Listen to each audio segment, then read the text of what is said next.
আরে মাহিম ভাই, কি অবস্থা? বসো না। এই তো ভালো, কেমন আছিস? এই তো, তোমার কাজকর্মের কি অবস্থা? এই যাচ্ছে। এখন তো খুবই ব্যস্ত আমি, বুঝছিস, সামনে দুইটা সিনেমা, এগুলোর প্রস্তুতি নিচ্ছি, ব্যস্ততা আর ব্যস্ততা। যাই হোক, কেন ডাকলি? পরিচয় করিয়ে দেই, আমার বান্ধবী রিদি। আর রিদি মাহিম ভাই আমার এলাকার বড় ভাই, আমরা ছোটবেলা থেকে একসাথে বড় হয়েছি। ভাইয়া কিন্তু অনেক আগে থেকে থিয়েটার করে, অনেক ভালো অ্যাক্টর। মাহিম ভাই, ওর একটা দরকারই আজকে তোমাকে ডেকেছি। আচ্ছা আচ্ছা, বুঝছি। লুক ফিগার ঠিকঠাক আছে, ভালো করতে পারবে, কিন্তু আমি কাউকে রিকোয়েস্ট করতে পারবো না, বুঝছিস না। এটা তো মানে দিবা স্বপ্ন না যে আসলাম আমার নায়িকা হয়ে গেলাম, অভিনেত্রী হয়ে গেলাম।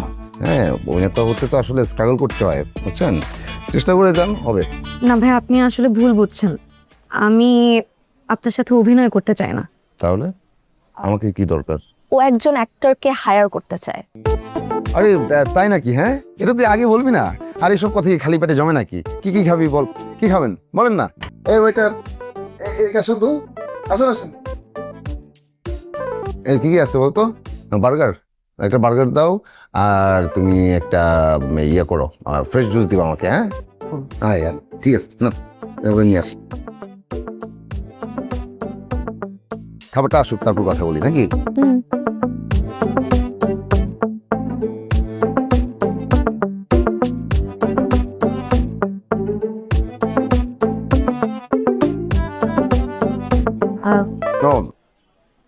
না, বলেন। নাটক নাকি সিনেমা? ক্যারেক্টার কি? ক্যারেক্টার বলতে আপনাকে হাজবেন্ডের ক্যারেক্টার প্লে করতে হবে। খুবই ভালো। আচ্ছা, লিড কাস্ট তো, সাপোর্টিং কাস্ট কিন্তু আমি করতে চাই না। না, আসলে কিভাবে যে বোঝাই আপনাকে আমার হাজবেন্ডের ক্যারেক্টার প্লে করতে হবে। বুঝলাম না, আপনি আসছেন? না ভাই, আপনি আবারও আমার কথা ভুল বুঝছেন। শুটিংও নাই, স্ক্রিপ্টও নাই। মানে বিষয়টা হচ্ছে কি ভাইয়া, আমার বাবা আমার মতের বিরুদ্ধে আমার বিয়ে ঠিক করেছেন। এখন ছেলে আমার পছন্দ না। বিয়েটা ভাঙার জন্য আপনাকে আমার হাজব্যান্ডের ক্যারেক্টার প্লে করতে হবে, সো দ্যাট সবাই মনে করে আপনি আর আমি রিয়েল লাইফ হাজব্যান্ড ওয়াইফ।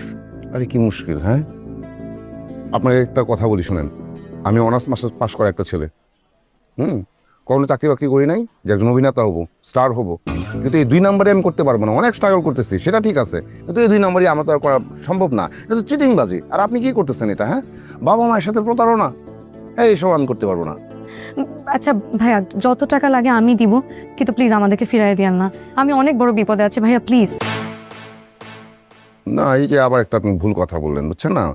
আপনি তো আমাকে টাকা দিবেন না, আমার রেমুনারেশন দিবেন, বুঝছেন না। আচ্ছা সরি, মাই ব্যাড। রেমুনারেশন দিব ভাইয়া, প্লিজ। করলাম, কিন্তু আমি তো টাকা পয়সা একটু বেশি নেই। কত দিবি? তুমি কত চাও? কত? 10,000? 10,000? এটা বেশি হয়ে গেল না? আরে আমি এর চেয়ে বেশি নেই, 20,000 করে নেই। তোর বান্ধবীর কাজ, তাই আমি বললাম যে 10,000। ঠিক আছে, যা, তোর বান্ধবী যেহেতু আর 2,000 টাকা কম নিলাম। আচ্ছা ভাইয়া শুনুন, আমি আপনাকে পার ডে 5,000 টাকা দিব। এর থেকে বেশি ভাইয়া দিতে পারবো না। আপনার মান্থলি 1.5 লাখ টাকা আসবে। বললাম কই কি, তো ভাবছিলাম মাসে 5,000। আচ্ছা ঠিক আছে, আমি রাজি, কিন্তু আরেকটা বিষয়। হ্যাঁ, ওই কস্টিউম মানে কাপড় চোপড় তো অনেক কেনা লাগে, ওইটা খরচটা আপনি দিয়ে না।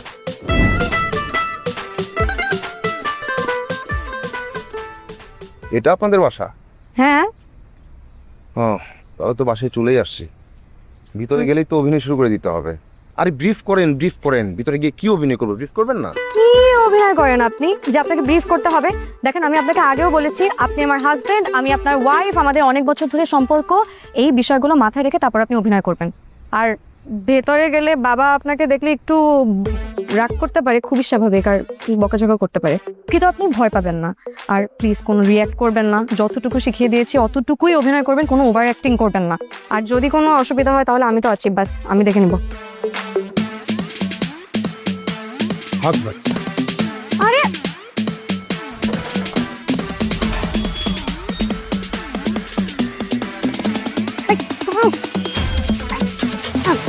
কোথায় যাচ্ছেন আপনি? বাসায় যাচ্ছি। আপনি বাসার ভিতর কিছু চিনেন? হ্যাঁ, না আপনাকে আমি 100 বার বলছি কোনো ওভার অ্যাক্টিং করবেন না, আর একদম বাড়াবাড়ি করবেন না। আমি সোজা যাব, আপনি আমার পিছন পিছনে আসবেন, আর একদম মুখ বন্ধ, যতটুকু জিজ্ঞেস করবো অতটুকু উত্তর দিবেন। আস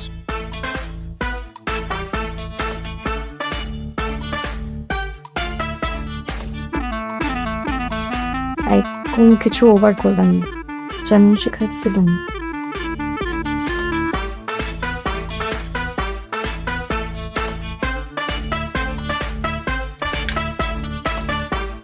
আসসালামু আলাইকুম আম্মা। ওয়ালাইকুম আসসালাম। আমি বাইচে থাকো বাবা, বাইচে থাকো। উনি আমার আম্মা না, উনি আমাদের কাছে দাঁড়ায় কেন, ভিতরে আসো, আসো ভিতরে আসো। আসো, আসো।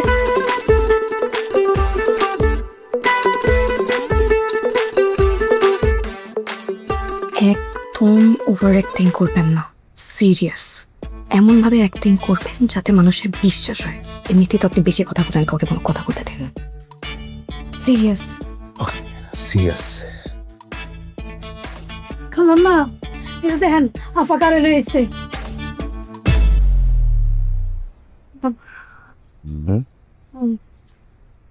রিদি সালাম। আসসালামু আলাইকুম আম্মাজান। পাথর সালাম করছো কেন? কে আমাকে আম্মা ডাকছে কি? মা আমি আমি অবাক হচ্ছি, একজন মা হয়ে এই কথা কি করে বলতে পারলেন আপনি? আপনাকে আম্মা ডাকবো না তো কাকে আম্মা ডাকবো আমি? কাকে? আপনি আমার একমাত্র স্নেহময়ী মমতাময়ী শাশুড়ি আম্মা। এই শোনো, কে তোমার শাশুড়ি? হ্যাঁ, কি মাথা খারাপ নাকি? কাকে? এই আমাকে শাশুড়ি বলছে কেন? কে তুমি? মা আমি আর মাহিম আজকে বিয়ে করে ফেলছি। আমার হাজবেন্ড, তুমি তার শাশুড়ি আম্মা। বিয়ে করে ফেলেছিস কাউকে না জানিয়ে? বললাম তো, মাত্রই তো বললাম। রিদির